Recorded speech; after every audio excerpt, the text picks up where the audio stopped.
I did feel like, wow, boy, this is a lot of work. But still, you know, I put my best into it. I didn't start hacking it. When you know now what my English is also terrible. Yeah, I know your English is good. When you know now the whole thing, you will start again this work. Good question. That's a very good question. You know what? Probably not. I wouldn't. If I known what that work would be, I probably wouldn't have started. Okay. And often while I was working on it, I asked myself, does this really deserve this amount of labor? I did ask myself that question. Why is, you know, on page 105, it, slaving away, is it really worth it, this text, you know? Is really, you know, there's a lot of cockamamie things about that text. There's a lot of dumb things going on in there, but it is still remained interesting. Even all the way through, it still, you know, was interesting to do. But, you know, why did Cecil B. DeMille do the Ten Commandments? You know, why does this book get so much attention? This book is still so important in Western civilization. It's incredible that all the amount of attention it's got is way beyond just because I did it. It's a life of its own because it's the Bible. You know, it's very important in civilization. It's incredible. It's a phenomenon unto itself.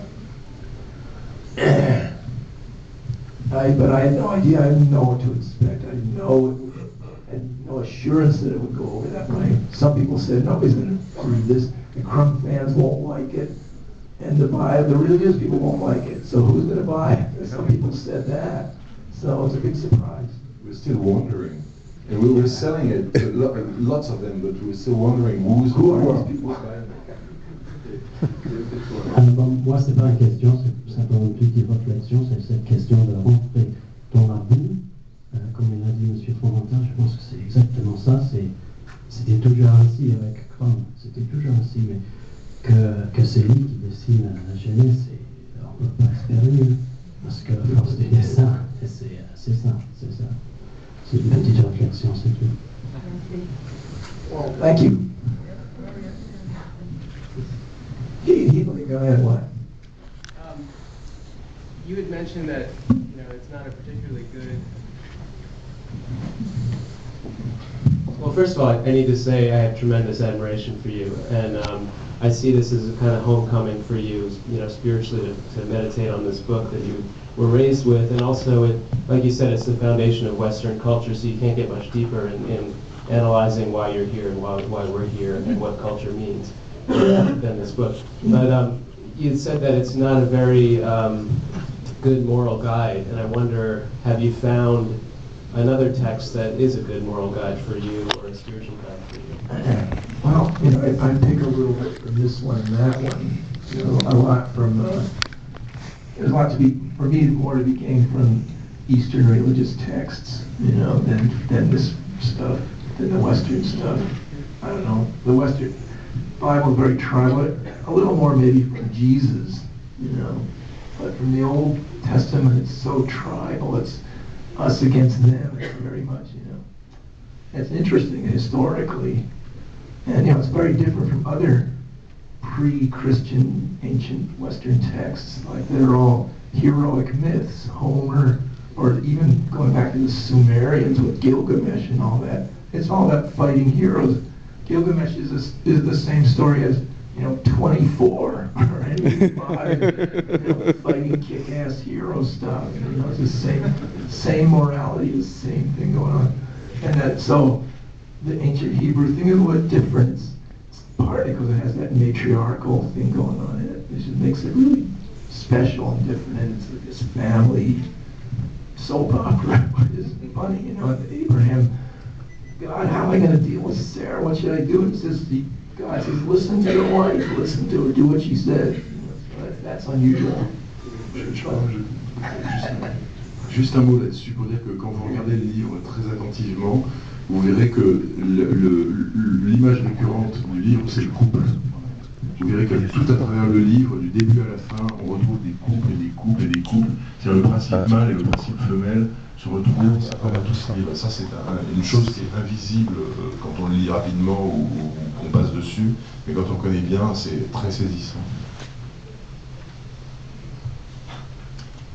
It struck me too, and I didn't know what to expect when I started. I hadn't read it that closely when I first started.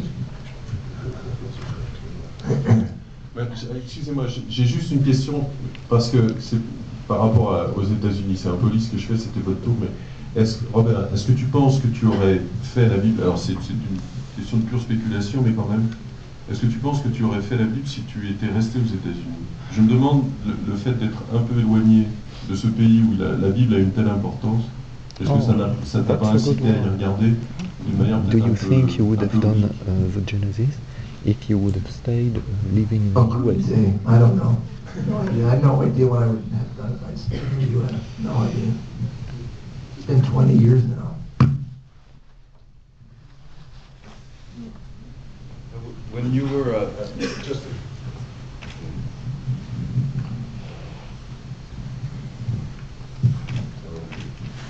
I have to thank you for all the stuff that you've done since I was a big Zap addict from the beginning.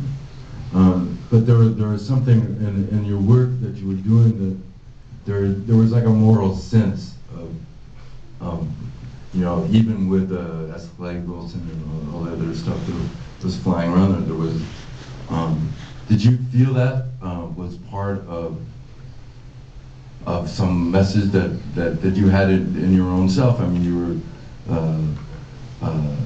presenting life that was like, you know, like the speed kills stuff. I mean, where things, like you said, got dark very quickly.